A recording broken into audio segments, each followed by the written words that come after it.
Hello दोस्तों, स्वागत है आपका उमा मोटिवेशन में। और मैं हूँ आपकी दोस्त उमा।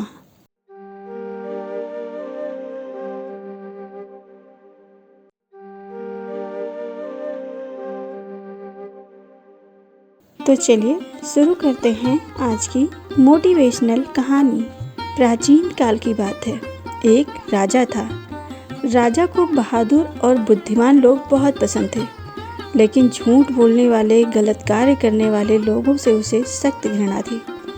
उसके दरबार में ऐसा करने वाले लोगों के लिए सिर्फ एक ही सज़ा थी, वो थी सजाए मौत। और एक रात राजा के महल में 3 चोर दीवार तोड़कर चोरी करते हुए पकड़े गए। फिर उन्हें दरबार में पेश किया गया तो राजा ने उन तीनों चोरों को सजाए मौत का हुक्म दिया।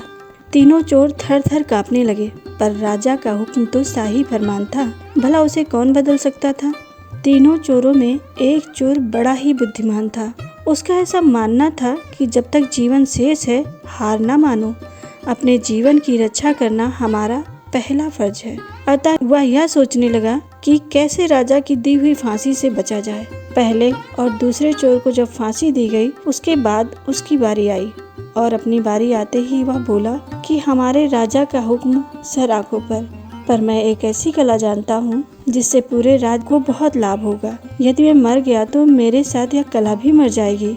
अतः मेरा अनुरोध है कि राजा साहब की यदि आज्ञा हो तो मैं अपनी वह कला किसी दूसरे को सिखा दूं, ताकि पूरे राज्य को उस कला से लाभ मिल सके। चोर की बातें सुनकर उसकी सजा को थोड़ी देर के लिए रोक दिया गया और उसे राजा के सामने पेश किया गया।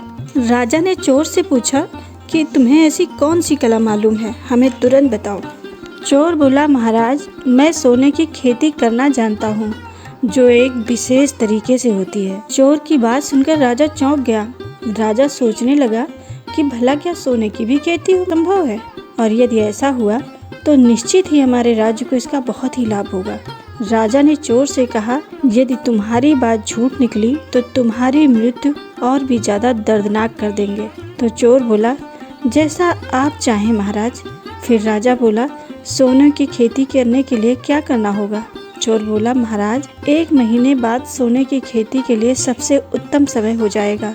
तब तक के लिए आप सोने के छोटे छोटे बीज बनवा लें और खेती के लिए खेत की जुताई करा के खेत तैयार करा लें। सही समय आने पर हम खेती शुरू करेंगे। फिर क्या था, कुछ समय के लिए चोर की सजा को स्थगित कर दिया गया। सोने के बीज बनवाए गए, खेती के लिए भूमि तैयार कराई गई। इस बीच चोर आराम से रहा। उसके खाने का विशेष ध्यान रखा गया। चोर की सजा को सोने की खेती पूरी होने के लिए टाल दिया गया था। जैसे तैसे पूरा महीना बीत गया और फिर खेती करने का समय आ गया। चोर को खेत पर लाया गया और उसे सोने के बीज दिए गए, और राजा ने आज्ञा दी कि चलो सोने की खेती को शुरू करो। तो चोर बोला, महाराज, मैं एक चोर हूँ और कोई चोर सोने की खेती नहीं कर सकता। यदि मैं खेती कर सकता तो मैं ये चोरी करना छोड़ देता, पर क्या करूं? सोने की खेती सिर्फ वही कर सकता है जिसने जीवन में कभी चोरी ना की हो। कोई ईमानदार व्यक्ति बुलाइए जिसने जीवन में कभी चोरी ना की हो। मैं उस ईमानदार व्यक्ति को खेती की पूरी विधि बता दूंगा और फिर आप मुझे फांसी दे दीजिएगा।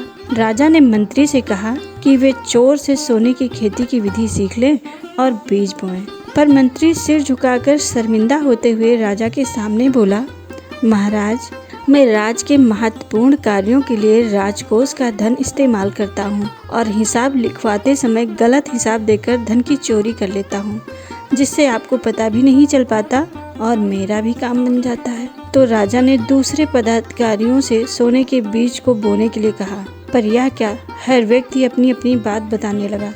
कोई कहता, मैंने एक बार घर में चोरी की थी। कोई कहता, बचपन में मैंने चोरी की थी। तो कोई कहता, मैंने मिठाई चुरा के खाया था।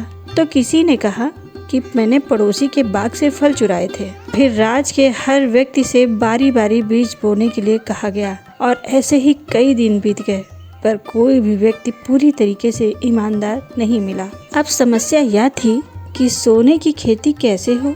राजा ने चोर को दरबार में फिर से बुलाया और उससे सोने की खेती कैसे की जाए, इसके लिए कोई दूसरा उपाय बताने को कहा।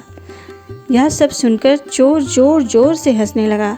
फिर हाथ जोड़कर राजा के सामने बोला, महाराज क्षमा चाहता हूँ, पर जब पूरे ही राज्य में चोर बसे हुए हैं तो मृत्यु का दंड सिर्फ मुझे ही क्यों? क्या इसलिए कि मैं चोरी करते हुए पकड़ा गया हूँ? चोर बोला, महाराज सोना एक धातु है, इसकी कोई खेती नहीं होती, पर मेरा ऐसा मानना है कि जब तक सांसें चल रही हैं अपने जीवन को सुरक्षित रखने की कोशिश करते रहना चाहिए, और मैंने वही की है। यदि ऐसा करना भी गुनाह है तो मैं मृत्युदंड की सज़ा पहले ही पा चुका हूँ और मेरे जीवन पर अब आपका हक है। आप चाहे मुझे बख्श दें अथवा सज़ा दें। अब मेरे मन को ये मलाल नहीं रहेगा कि मैंने अपना जीवन बचाने के लिए कुछ भी नहीं किया। राजा चोर की बातें सुनकर उसकी बुद्धिमानी से बड़ा ही प्रभावित हुआ। उसने चोर के मृत्युदंड की सज़ा को माफ़ कर दिया तथा अपने दरबार में अपनी सेवा में नियुक्त कर ली और सभी मंत्रियों तथा अन्य पदाधिकारियों को ईमानदारी से कार्य करने की चेतावनी भी दी गई। तो देखा दोस्तों, कैसे एक चोर ने अपनी बुद्धिमानी और धैर्य के साथ सूझबूझ से अपने जीवन की रक्षा की। जीवन में परिस्थिति चाहे कैसी भी हो, अपना धैर्य ना खोकर और बुद्धिमानी के साथ आने वाली मुसीबत को भी टाला जा सकता है।